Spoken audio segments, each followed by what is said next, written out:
자, 이번 시간 제 4강 들어가도록 할게요. 지식경영 관련 이론입니다. 자, 이거와 이제 관련해서 우리가 문제가 나올 수가 있는데요. 자, 일단은 우리가 467페이지를 보고 계시죠. 그래서 양가로 2번이 중요해요. 지식경영 관련 이론입니다. 양가로 2번. 지식경영 관련 이론. 자, 요건 이제 보셔야 되는데요. 첫 번째, 혁신 이론입니다. 혁신 이론과 지식경영. 별표를 하나 쳐놓으시는데요. 여기서 이제 제가 문제를 냈는데, 자, 혁신으로는 지식경영과 직접적 관계가 있다. 광범위한 학문 분야, 특히 이제 혁신이론은 지식 획득, 창출, 공유, 관리, 활용 등의 측면에서 지식경영과 밀접한 관련이 있습니다. 그 다음에 이제 2번에 가시면 학습이론과 지식경영. 그래서 조직 수준에서 학습에 관한 이론은 1980년대 들어와서 시작됐습니다. 조직 내에서 개인과 조직의 지식 획득, 창출, 확산, 공유, 활용에 이르는 광범위한 영역에서 일어나는 학습 과정에 관한 이론들을 제시하고 있죠. 그래서 지식 창조 이론과 지식 경영이 중요한데요. 노낙하 교수가 얘기를 했습니다. 그래서 우리가 지식 경영 프로세스를 통해서 암묵지와 형식지 간의 변화를 통해 지식 창출의 구체적인 방법을 제시해주고 있죠. 그 다음에 4번 기술 이전 및 네트워크 이론과 조직 경영 양 밑줄만. 자, 5번 정보기술 시스템과 지식 경영은, 자, 이걸 구축하게 되면요, 관리 시스템 구축이 관심이 수렴이 됩니다. 그래서 미국 기업의 경우는 인트라넷 구축, 자료 저장 도구의 개발, 의사결정 지원 체계 등이 있죠. 그 다음에 이제 넘기시면은 우리가 6번의 조직 이론 및 인적 자원 관리 이론과 지식 경영은 밑줄만. 전통적 경영학에서 우리가 얘기하는 밑에 인적 자원 관리 분야에서는 지식 소유자에 대한 평가와 경영 관리, 인센티브 시스템, 그 다음에 이 지식 공유를 위한 참여를 높이는 것이다. 이렇게 보시고요.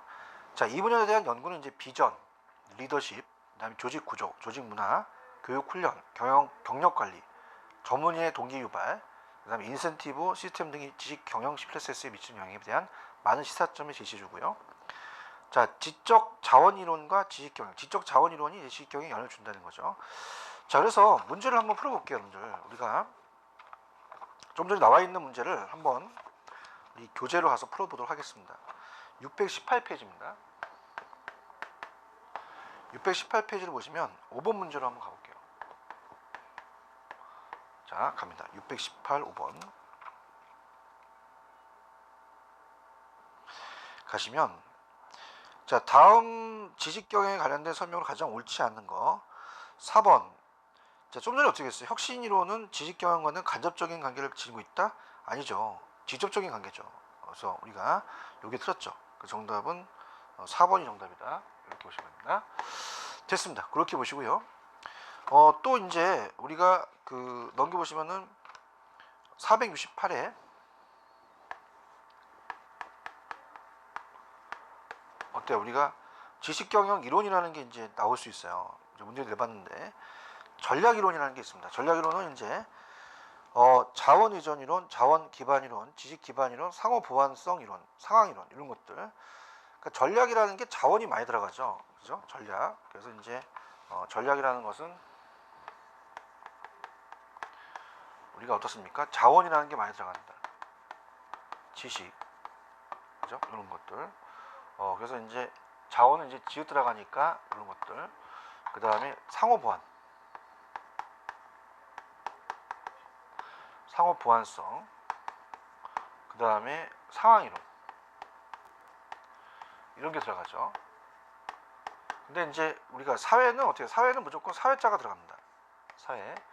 그 다음에 기타라는 자체는 이제, 물론 아까 사회는 사회 교환, 사회 인지, 자본 이론이 있는데, 기타는 뭐 사회 기술 이론이나 시스템 이론이다. 근데 만약에 낸다면 이 두 가지를 바꿔낼 수 있어요. 왜냐하면, 자, 우리 시험 문제는 오지선다잖아요. 그러면 5가지 중에서 아닌 거 물어본다면 전략 아니면 사회 물어보겠죠. 이런 식으로. 그러면 전략 아니면 사회 물어보니까 정답은 이제 거의 사회의 정답이 있겠죠. 그래서 619페이지로 확인합니다. 이런 게 이제 객관식의 아주 장점이에요. 맞출 수 있는. 619페이지로 가시면 우리가 여러분들 6번입니다. 자, 지금 다음 지식경의 이론 중 성격이 나머지거나 다른 것은 사회 찾으면 되잖아. 지금 1번, 3번, 4번, 5번은 지식 경영 이론 중 전략이잖아요. 사회니까 사회 들어가지. 사회 자본 이론은 사회 이론이다. 이렇게 맞히시면 돼요. 자, 이렇게 이제 객관식이 딱 이런 식으로 맞히실 수 있다는 게 좋은 거죠. 그 다음에 468페이지 가시면 뭐 지식 경영 프로세스라는 게 있습니다. 그래서 지식 근로자라는 것 한번 볼게요. 자신의 일을 끊임없이 개선, 개발, 혁신하여 부가가치를 올리는 지식을 소유한 사람을 지식 근로자라고 하고, 자, 그러면 오른쪽에 이 지식 근로자는 자신의 부가가치를 높이기 위해서 끊임없이 지식을 쌓고 또 개선해서 어떻습니까? 개발하고 혁신하는 인간이다. 자, 미국의 이제 경영학자인 피터 드라커는 단절의 시대에서 1968년에서 지식사회를 언급해서 처음으로 이제 사용했어요. 그래서 밑에 이제 그 주식을 본다면 지식사회라는 게 있죠. 그런 지식사회는 그 지식의 생산과 운영에 종사하는 지식 노동자가 권력을 갖게 된다는 겁니다. 그 밑에 가시면 이제 그러면 이 피터 드라커는 와 미래학자인 다니엘 벨의 제시한 개념으로서 지식이 기술 혁신과 정책 결정의 기초가 돼서 전문직과 기술자가 권력을 갖게 되는 거죠. 이 지식의 생산과 운영에 종사하는 자가 지식 노동자가 권력을 갖게 된다는 겁니다. 지식사회론은 이제 정보사회론과는 직접 우리가 질적으로 다르지만 정보의 개념에 지식을 포함한 경우에 정보사회론이 앞선 이론이 되지 변형 이론을 간주한다. 이렇게 해서 간주한다는 겁니다. 그 다음 이제 위에 올라가서 디귿번에 뭐 1990년대 말부터 지식의 중요성이 강조되었다. 그래서 학계와 재계 등 각종 각층에서 중요한 관심사에 떠오르는데요. 특히 2010년서부터 2020년 사이에 도래될 지식사회에 이끌을 전문가로 신지식인이 언급됩니다. 이게 대기업 중심으로 이제 언급되는 거죠. 그래서 기업을 중심으로 인재 육성 프로그램이 활발하게 진행되고요. 자, 지식 근로자의 특징이라는 게 중요한데, 자, 이걸 제가 냈거든요. 469. 그래서 2번 지식 근로자의 특징을 한번 살펴볼게요. 자, 그래서 피터 드러커에 의하면 지식 근로자는 풍부한 지적 재산, 그다음에 특출한 기업가 정신, 그다음에 평생 학습 정신, 강한 창의성, 자, 비관료적인 유연성, 이런 것들이 이제 비가 들어가니까 조심해야 돼요. 비관료적인 유연성, 뭐 이런 것들을 갖추어서 평생 직장인보다는 평생 직업인이라는 개념을 진다는 특징을 가지고 있다. 이렇게 봅니다. 그래서 여기는 이제 비관료라는 걸 한번 풀어볼게요. 619페이지 문제를 한번 풀어봐야 되죠. 7번 문제입니다. 자, 619의 7번으로 가시면 다음 중 우리가 좀 전에 피터 드라커가 말한 지식 근로자의 특징에 해당하지 않는 거 다 들어가는데 우리가 어떻게 돼요? 지금 비관료적의 체제잖아요. 근데 여기서 관료적 체제라고 되어 있죠. 그래서 비관료적인 유연성이기 때문에 B가 들어가야 됩니다. 정답은 5번이 정답이라는 거 이렇게 체크를 하시고요. 그 다음에 다시 오시게 되면요, 우리가 뭐 그 469페이지의 지식 근로자의 필요성을 한번 읽어보시고요. 우리가 이제 기업이 경쟁력, 조직의 경쟁력, 개인의 경쟁력에 의해서 이제 그러한 거 필요하겠죠. 그 다음에 이제 4번에 보시면 지식 근로자의 생산성을 향상을 위한 요건을 좀 보셔야 됩니다. 지금은 이제 지식이 중요한 생산 요소의 하나라는 얘기예요. 그래서 우리가 그냥 20세기에서는 자본, 토지, 노동이 생산의 3요소로서 중요했는데 이제 지식 중심의 조직에서 일하는 모든 경영자와 지식 근로자들이 알아둬야 할 자기 개발의 우리가 핵심, 그죠? 혁신, 리더십, 커뮤니케이션, 쌍방향의 대화죠. 의사결정, 그다음에 인과관계, 시간관리, 목표 달성 등이죠. 그래서 피터 드러커가 가장 강조한 것은 자기관리에 대한 스스로의 책임입니다. 그래서 스스로를 높은 성과를 올리는 생산적인 사람, 그래서 끊임없이 혁신을 꾀하는 거죠. 자기 동기부여를 해서 계속 발전하는 사람입니다. 그래서 다른 사람에게 영향을 미칠 수 있는 비중 있는 사람으로 만드는 거죠. 그 다음에 이제 넘겨보세요. 넘기시면은 디귿에 또한 모든 지식 근로자들은 각자의 지식을 활용해서 부가가치를 창출한 전문가가 돼야 된다. 이렇게 보시면 되고요. 그 다음에 리얼의 이제 지식 근로자는 스스로 달성하고자 하는 목표를 그 자신에게 기대되는 공헌을 이룰 수 있도록 해야 됩니다. 자, 스스로 목표를 달성하지 못하는 지식 근로자는 아무 쓸데없는 존재가 되어버리고 말죠. 자, 지식 경영자로 가겠습니다. 자, 지식 경영자는 조직의 지식 경영과 지식 관리를 책임지는 경영자예요. 그래서 정보 경영자가 겸하기도 하지만 이 피터 드러커는 기업에 보유한 핵심 역량을 지식이라고 합니다. 여기 체크하세요. 그래서 단순 정보와 구분해서 우리가 보는 거죠.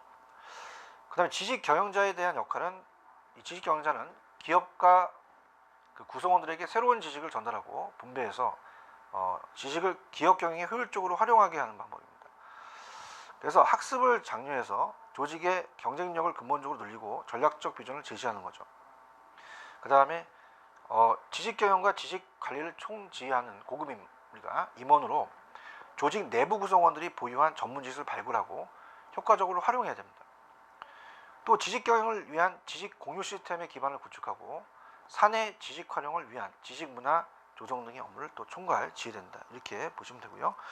자, 그 다음에 이제 중요한 게 470페이지 가시면 우리가 470페이지 가시면 직접 자본이라는 게 중요해요. 직접 자본. 자, 그래서 얘는 이제 굉장히 중요한 기업의 자산입니다. 그래서 기업이 보유하고 있는 각종 지식이 의미하는 건데요. 자, 이런 것도 이제 체크해 보셔야 돼요. 자, 특허권. 삼성이나 이제 애플 같은 데가 이제 특허권을 이제 경쟁을 하죠. 그 다음에 상표권. 뭐 나이키나 맥도날드 이런 거 상표죠. 그 다음에 영업권. 기술과 같은 무형자산. 만질 수 없는 게 무형자산입니다.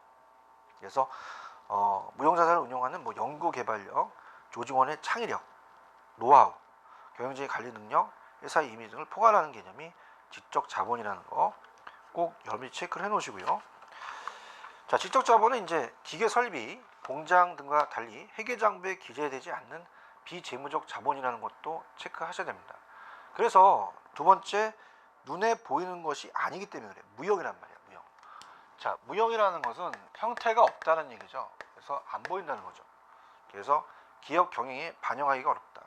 그래서 지식 경영의 정도를 측정하거나 기업의 실제 가치를 정확하게 파악하기 위해서는 지적 자본을 분석할 수 있어야 된다. 자, 그래서 그 종류라는 것을 한번 체크해 보셔야 됩니다. 분류는. 자, 지적 자본을 회계적으로 평가한 지식 자산 회계 보고서를 처음 만든 스웨덴의 보험그룹 스칸디아는 지적 자본을 인간 자본이라고 한다는 거 중요. 그래서 구조적 자본 및 고객 자본 등 세 가지로 분류하고 있다. 자, 인적 자본이라는 건 뭐예요? 조직 구성원이 보유하고 있는 개인적 직원들의 능력, 경험, 업무, 실무 경험이죠. 지식 및 기술 등을 말합니다. 고객에게 문제 해결 방식을 제공하거나 부가가치를 창출해주는 역할을 하는 거죠. 변화하는 경쟁 환경에 능동적으로 대응할 수 있다는 거죠. 자, 구조적 자본은 조직에 내재되어 있는 무형의 자본입니다. 그래서 고객 정보의 등 데이터베이스 밑줄, DB죠. 그 다음에 업무 지침, 규칙이나 규정, 지적재산권, 문서나 음성, 화성 등으로 형식화된 지식 밑줄. 그래서 이 구조적 자본은 이 지적 자본을 유지하고 공유할 수 있도록 도와주는 물리적 시스템과 조직의 능력을 의미하죠. 고객 자본은 고객도 자본이라는 겁니다. 그래서 기업에 대한 고객과의 관계다. 이렇게 해서 체크하시는데, 자, 실질적으로는 넘겨보시면 이제 지식 기반 조직에서 제가 이제 문제를 냈는데 472로 갑니다. 자, 실질적으로 472에다가 이제 문제를 구성해 봤어요. 472페이지 가시면, 자, 우리가 어때요? 지식 기반 조직이죠.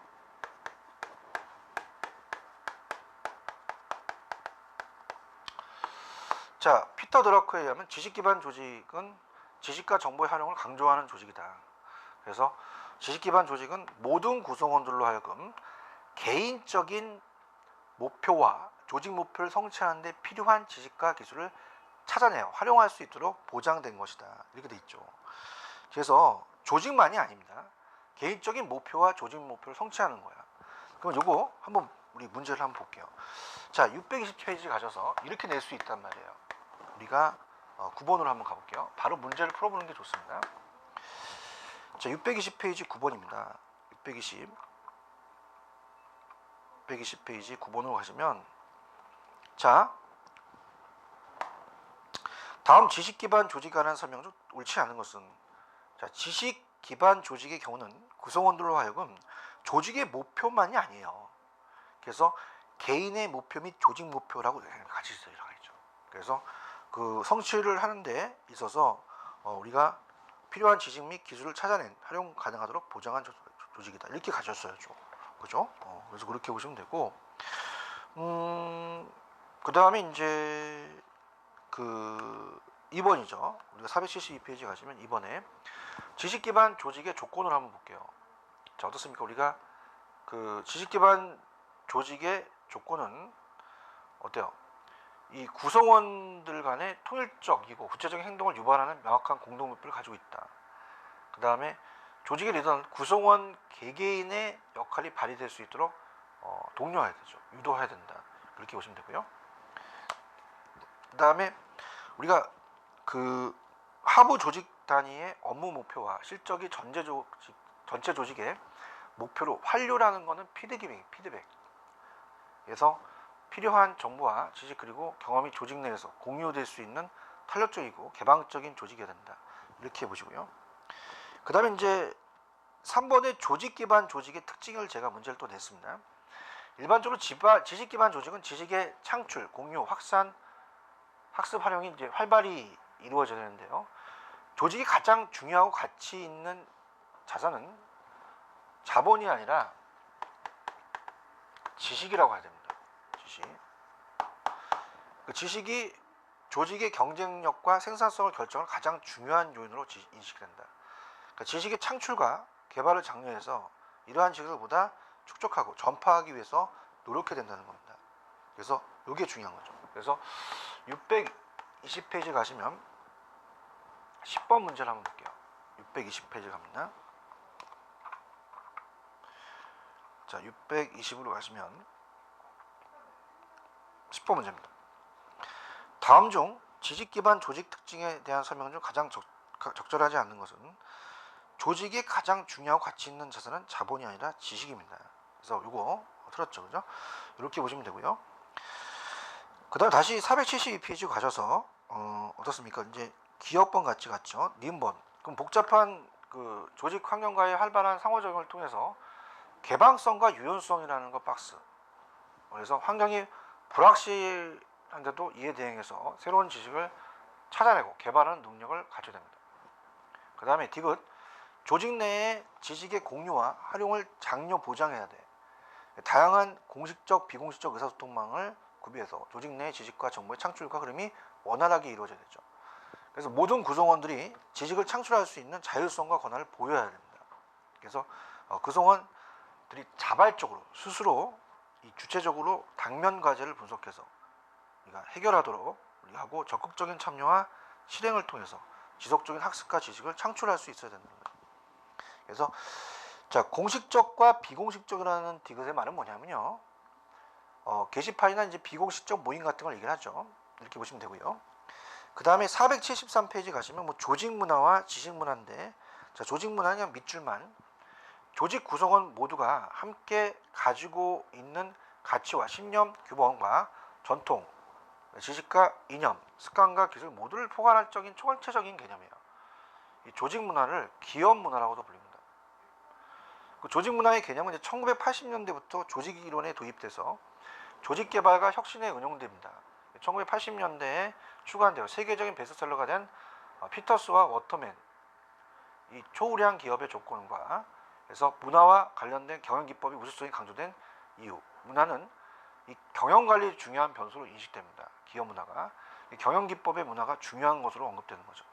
조직 문화는 조직 활성화를 위한 하나의 도구로 사용된다. 자, 조직 문화와 조직 구조는 어떻습니까? 우리가 조직 구성원의 행동을 지배하는 공식적인 시스템이다. 라면 조직 문화라는 건 어때요? 조직 구성원들의 행동을 지배하는 비공식적이다. 비공식 시스템. 그러니까 공식과 비공식이 바꿔 나올 수 있죠. 그다음에 조직 문화는 조직 구조와는 다르게 공식적인 조직도에 나타나진 않습니다. 보이지 않는다는 얘기예요. 그래서 이 구성원들은 이 대인관계, 업무 수행 관련된 태도와 행동을 결정하는 집단적 가치관이나 보이지 않는 규범, 어떤 기업은 가치관이 어떠냐 이런 것들이 이제 집단적 가치관이죠. 자, 조직 문화도 조직 구조처럼 조직 목표 달성을 향한 구성원들의 행동을 조종하고 지배합니다.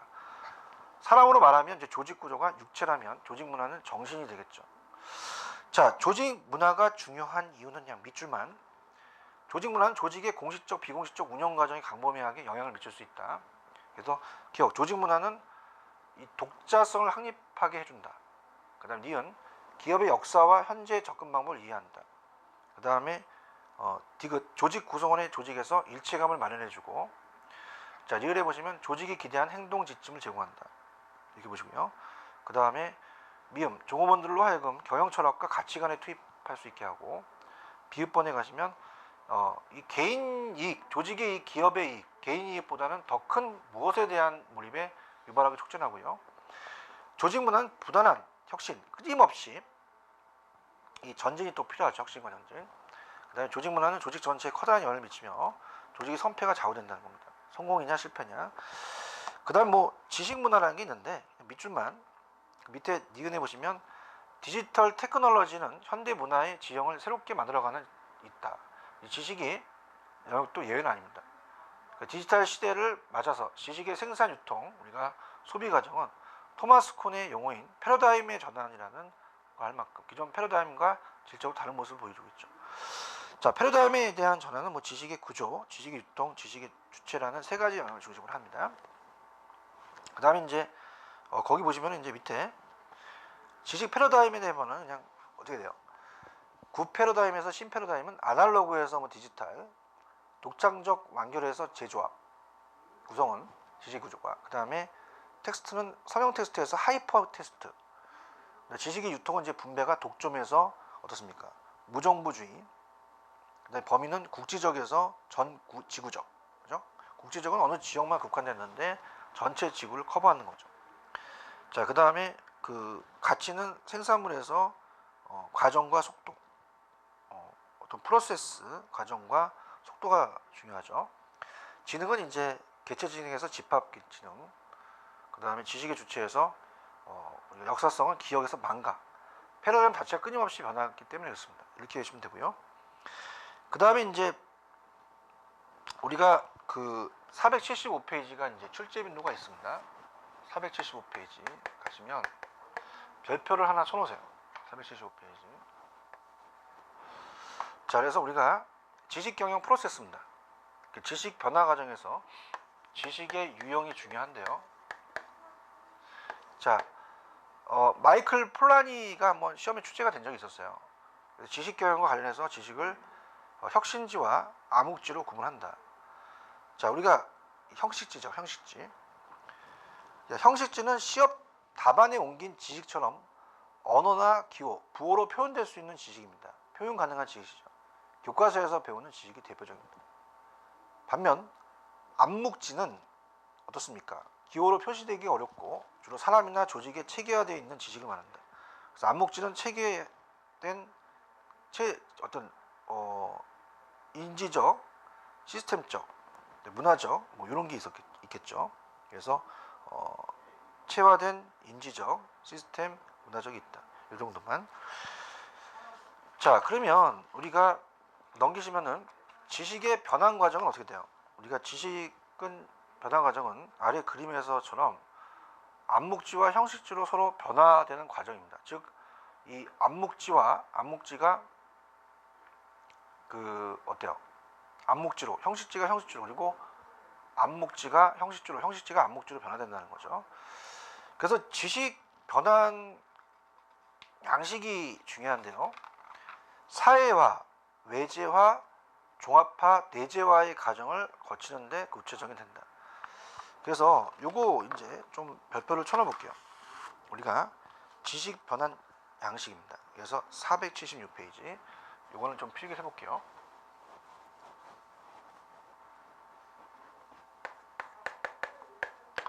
자, 그래서 우리가 어떻습니까? 지금 이제 보고자 하는 게 지식 변환 양식이죠.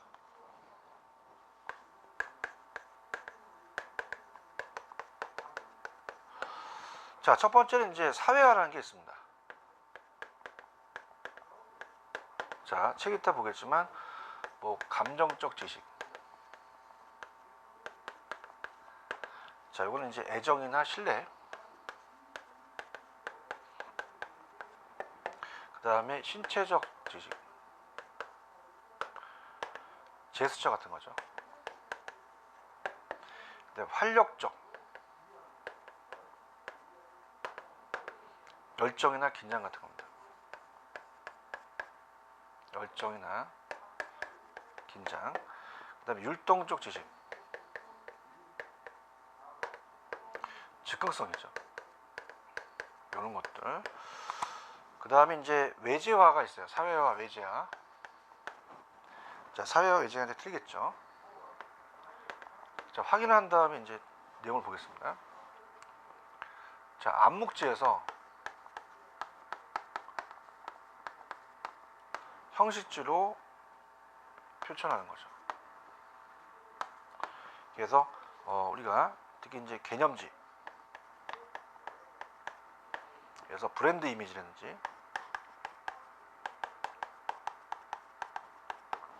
그 다음에 신제품 개념,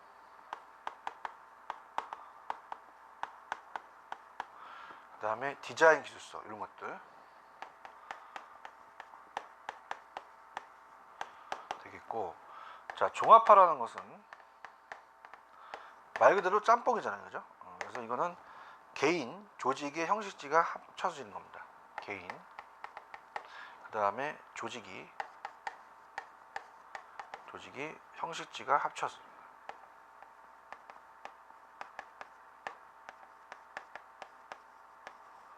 자, 그래서 신지식을 창출하는 거죠.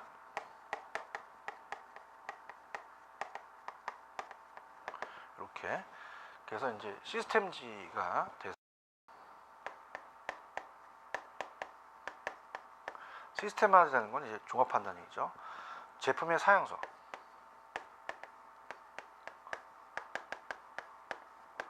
그 다음에 기술 사양사, 매뉴얼, 그 다음에 뭐 시장 동향 보고서,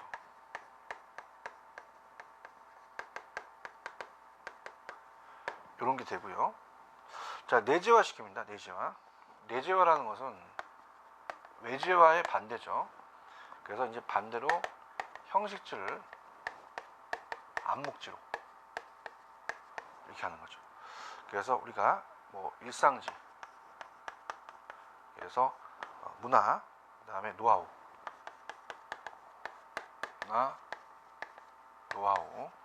그 다음에 기능적 스킬, 이런 거 되겠죠.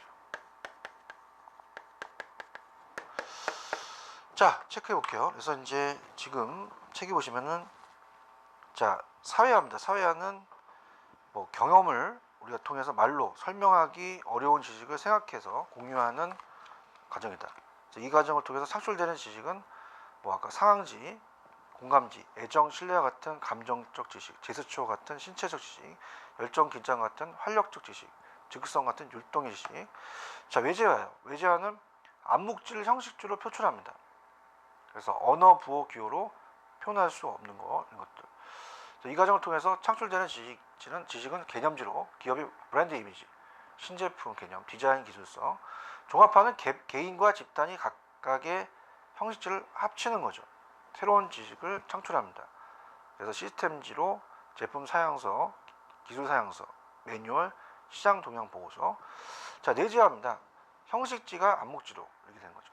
그래서 우리가 그 일본 문학학 교수는 이러한 지식 변화 과정을 거쳐 나오는 지식에서 4가지 유형을 제시한다.